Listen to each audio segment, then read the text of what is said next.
Hi everyone, this is week 4, the discussion forum. So I'm just going to start.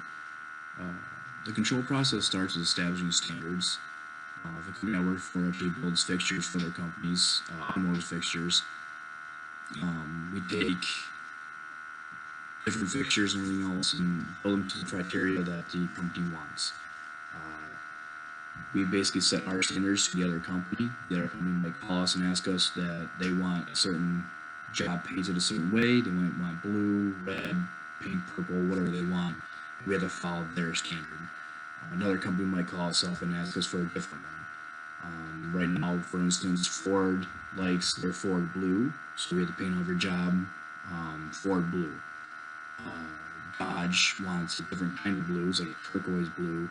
So there's different companies want different standards, and that's what we have to follow by. They might want different labeling done on their jobs, different certifications done on their jobs, and that's just how it works.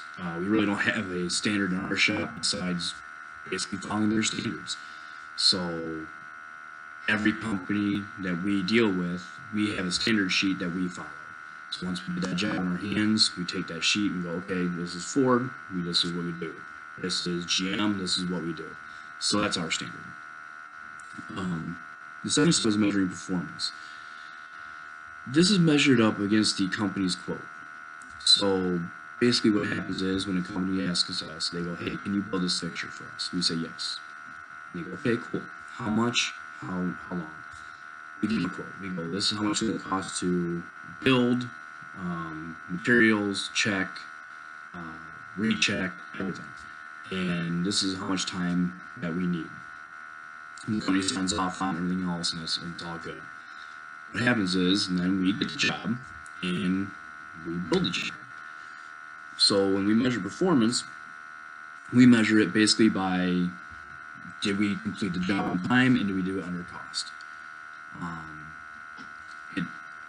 It's really nothing more than that. It's all about trying to get things done in a timely manner and make sure we're under cost. Quality is another important one. We make sure that our quality is good and up to their standards, up to the company standards that we're doing a fixture for.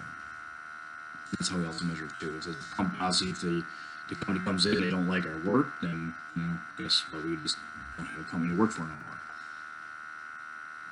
The third step is comparing performance to standards.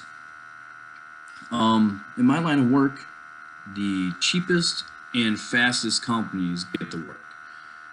Cheapest and fastest isn't always the best, though. Most of the time they fall short of what they quoted the company at, and a lot of times when they fall short and they do it enough, they become in a list of do not do business with. So it's really important for my trade to definitely perform to the standards that we were of. The other thing too is it's a very blurred line when it becomes performance and standard. We have a performance that we like to get, and we have a standard that we like to get. We like to make that standard, like I said before, by the company that we're doing the work for. Sometimes, let's say Ford will call us up and say, hey, we need this fixture done now, and well, there's no way.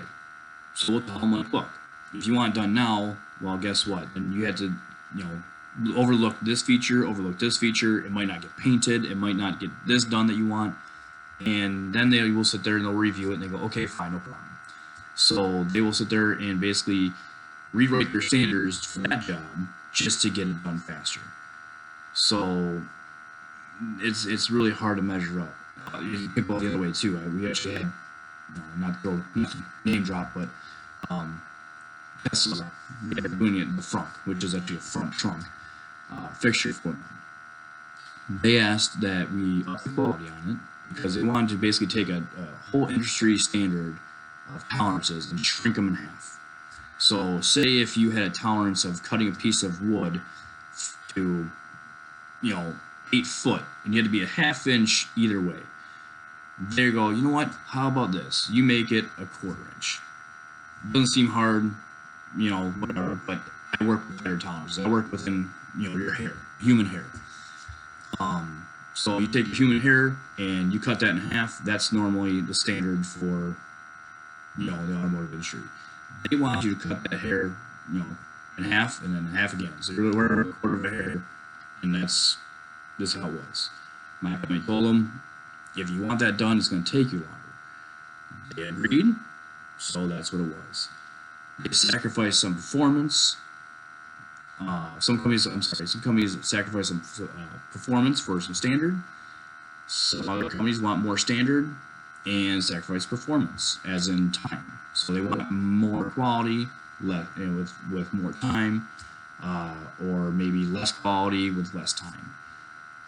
Basically, all of our performance standards go off of what the company is and per job. So it's really hard to kind of figure that one out. Step 4 is taking corrective action. My company's very laid back. We don't take too much corrective actions. There is no disciplinary actions, nothing like that, because we have a really tight group. We have all been there for 7+ years, whatever it is, so we all know each other really well, and we all do good work.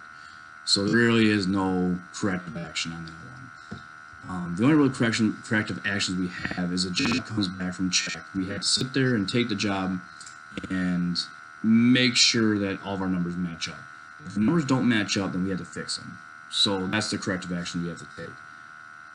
The other corrective action is if we have to send a job out to a company, say it's finished, complete, we send it out to the company, and they find something wrong, that's our problem. So we have to, either judge their pay the job, come back, fix it, and obviously the boss isn't happy about it, but there's really nothing he can do. He's not mad at the person for doing it. It's just that somehow someone missed it, and let's get it done. Let's get it fixed. So that's question 1. Question 2, what metrics are being tracked? This is kind of sort of hard. Like I said, my company's laid back. The only metric that is being tracked is if the job's getting done on time and the standards are met.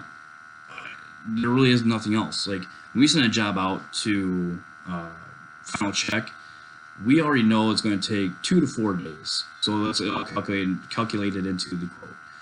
If we send anything out to hard coat, black oxide, or have a third-party person put it or outsourcing, we already have the people that we always go to, and we know how much time it's going to take them to do the job. It's not a good way of doing it. We really don't track things. I don't know how we don't get things messed up more, but that's how we've been doing it since I've been there for 7 years, and it's worked. So it's a little different. Question 3. What area of control is this? I believe it's physical control, human resource, financial, and structural.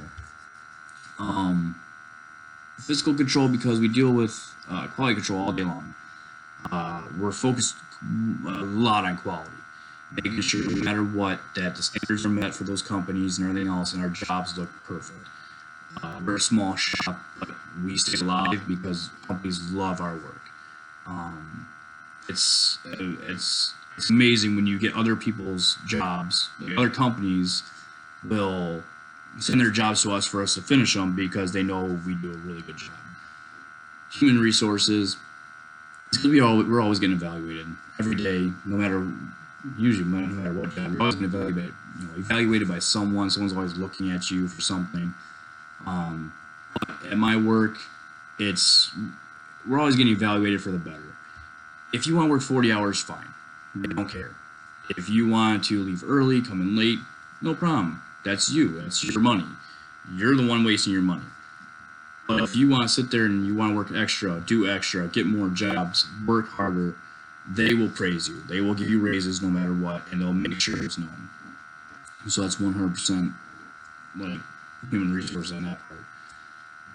Financial, I believe, is because our owner is on top of every piece of money, material, anything that comes in of that company, he's the top of. Last year, the whole fixture industry took a hit. The whole industry took a huge hit.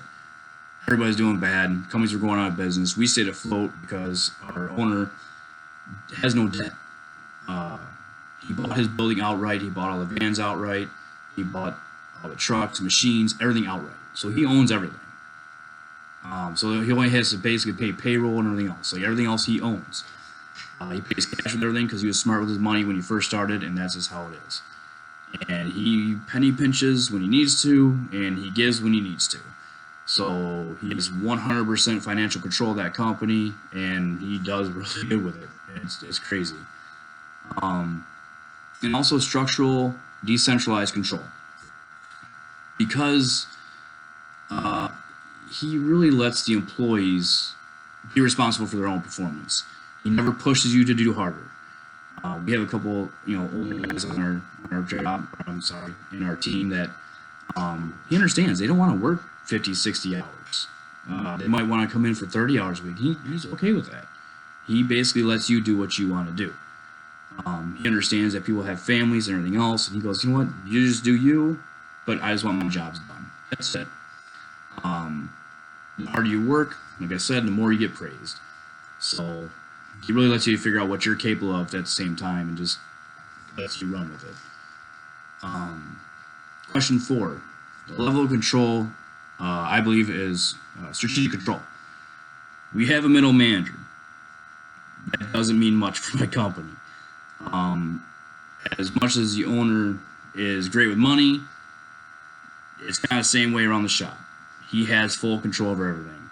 He has to know what's going on at all times, and that's just him. The middle manager could say, hey, Jason, I want you to build this job over here. He'll come out 5 minutes later, be like, nope, I want you over here. He micromanages a lot, and it gets on our nerves, but it's not much we can really do. He pays well, and we have a job and everything else. So as much as a lot of us don't like that he micromanages, that's just how it works, and we understand it.